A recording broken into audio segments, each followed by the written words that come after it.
Well, we got quiet. We're waiting for you. We're waiting for your opening prayer. Everyone, thank you for coming this evening, taking time out of your busy schedule. Starting in just a minute, but Todd, would you lead us in a word of prayer? Sure. Should have said something to you sooner, I'm sorry. Let's pray.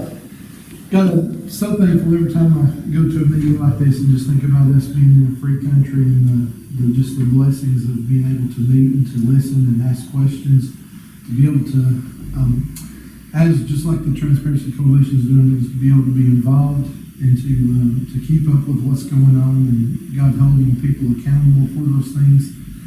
Pray that you would just help us have a good meeting. Thank you for each person here. Pray that you would keep us safe and just bless us in all we do. In Jesus' name. Amen. Where's the plan? Well, there isn't one, so I guess we can do it. And Dale's not here, so. Oh, you got a flag? Joanne's prepared. Oh, way to go. All right, if y'all would stand, and Mr. Pope, would you lead us in the pledge? Do you mind? Would you mind leading us in the pledge? Okay, let's go. I pledge allegiance to the flag of the United States of America and to the republic for which it stands, one nation, under God, indivisible, with liberty and justice for all. Thank you. Thank you, Joanne. Welcome. Joanne always takes care of those details. I don't even think that. With the administrations from the past, we all know what Walker County has been through the last few years. So that's one reason why we created this organization, was try to attempt to have more transparency with our government. And Margaret so graciously accepted my invitation to go over these two bonds that are being issued. The one at McLemore, I think, is for $100 million, right? And then the one in Rossville is for $19 million. We know that there's a lot of rumors going to be spread around, and the way to stop that is get the information out there. So that's what we're holding this today. We'll have this on YouTube, and we'll have it on Facebook, so people that aren't here can also observe this as well.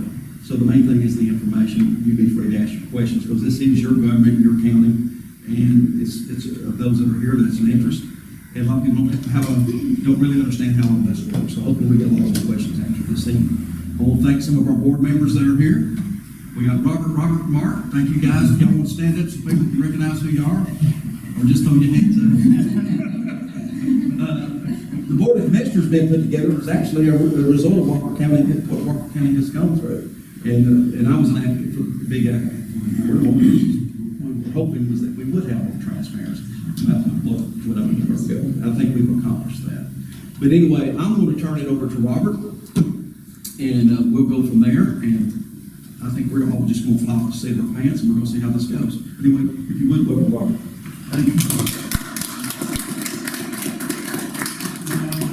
I told Dean he could have done that. He's a lot more glamorous speaker than me, but I do appreciate the chance to talk to our group. It's us. I mean, I'm a part of this group. And, I think we could have been more glamorous, but I think this will be some information that you'll find of use. I want to start with, Dean asked to come talk about those two bonds, and we're definitely going to do that. I wanted to just briefly talk about bonding in our county in general, and there's some real, misconceptions about bonds, and it kind of started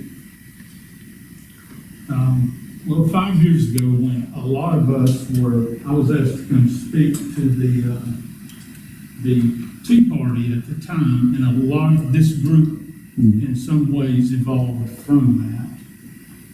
And at that time, and I was talking about the dangers of some of the bonds that were being done, and I was asked, why did you vote against that particular bond? And at that time, I did not work for you in county government. I was on the development authority. And I wanted to kind of make a point of the difference in what different kinds of bonds are.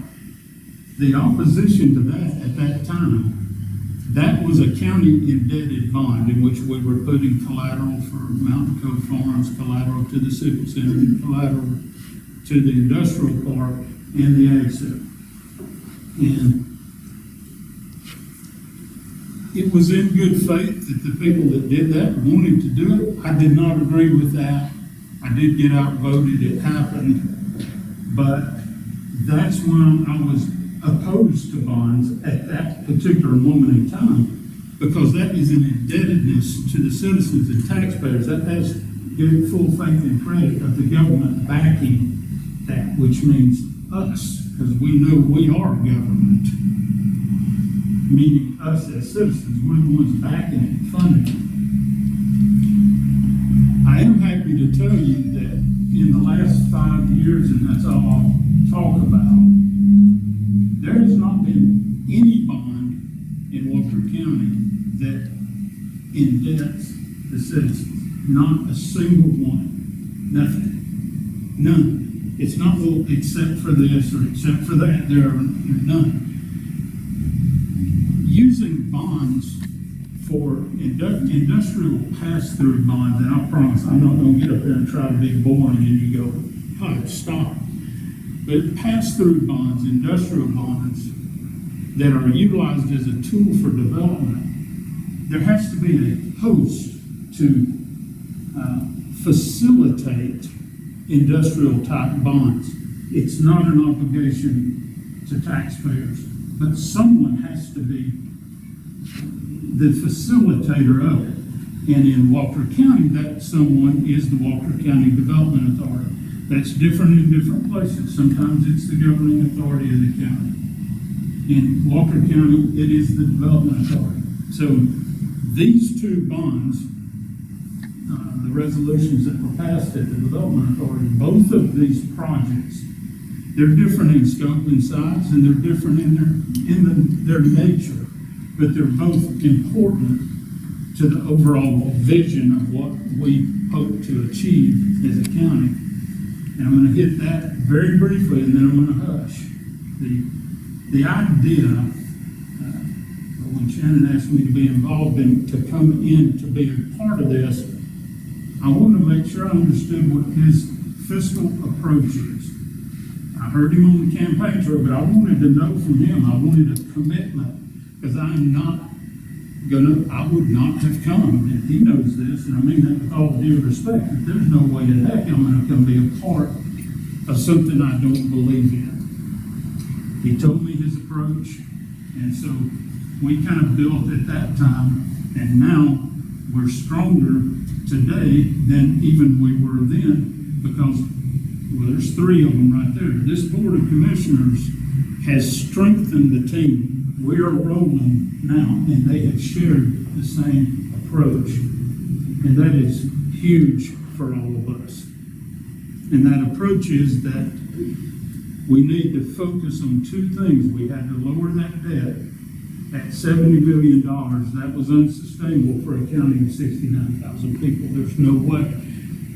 In order to provide the services that people demand, you know what has to happen with that kind of debt level, right? Somebody tell me. Taxes. Of course, it has to. You either have to withhold service or you have to raise property taxes. So the course that we set out on was twofold. Number one, it was to get that debt reduced to a manageable size so that we could grow in the future. And number two was to strengthen the relationship between revenues generated from property taxes and revenues generated from sales taxes. It's quite disproportionate in Walker County. The money we spend to provide services for ourselves here is much higher in property taxes than it is in sales tax. Compared to something like Catoosa County, it's a significant difference. Catoosa County has the benefit of an interstate with gas stations and hotels. That really, really, really helps them. But we knew that we had special components of that working in our favor, which is natural beauty. So we set out to enhance and increase sales tax revenue, not through raising rates, but from getting people to come and experience what we have, the natural amenities that we have to grow from in this county. We initiated the Walker Rocks. That was done internally. We didn't spend any money to do Walker Rocks, and it has worked. You see the gap between property taxes and sales tax revenues. That gap is closing significantly. Sales tax revenue is catching up. It's still behind. We're not done. So I don't want anybody to leave here and say, Wardlaw said we're good. No. But the trajectory is beautiful for what we want to achieve long term, because other people help share the burden of funding the services that we provide, right? People that visit come in and spend money. They leave the money here, and then they themselves usually leave. Some of them don't. Some of them fall in love and stay. So these types of bonds, like these two projects that we're going to talk about tonight, are perfect examples of government actually using bonds for the good. That means not creating debt for its citizens and taxpayers. That's a big part. And the other part is to encourage private investment into the community, where normally they're wanting these big incentives. We're not in that kind of a position. A lot of these projects are what are called public-private partnerships. I think I'm going to not name names, but they're big resorts and big developments around the northern part of Georgia that were public-private shared ventures. We haven't done that. We're not in a position, at least in my opinion, and I'm just here representing all of you. We're not in a position to do that, so we haven't done that. But these are what are called pass-through bonds. So the sponsoring project is 100% responsible for the bonds. There is nothing to do with citizens on these bonds, but they have to use a governmental agency in order to do it. And so we're going to get in. I asked these guys, so Josh and Dwayne both came. I asked them to come, and I said, I want you to talk to the folks. Give them firsthand their experience through these kinds of things. Josh is the project lead for Gateway, Dwayne for the McLemore project. So I don't want to bore you to death. They've got more interesting and exciting things to say, so I'm going to hush, and I'm going to stay up here so we can get into questions after that. So, Dwayne, I know you've got your singer-songwriter series on the mountain, and you and your bride and your daughters, we're going to let you go first, okay, so that you can get on that. So, thank you. Is there a possibility of screen down or and how to project this? You may not. There should be a remote, on the remote somewhere in town. It had it working earlier.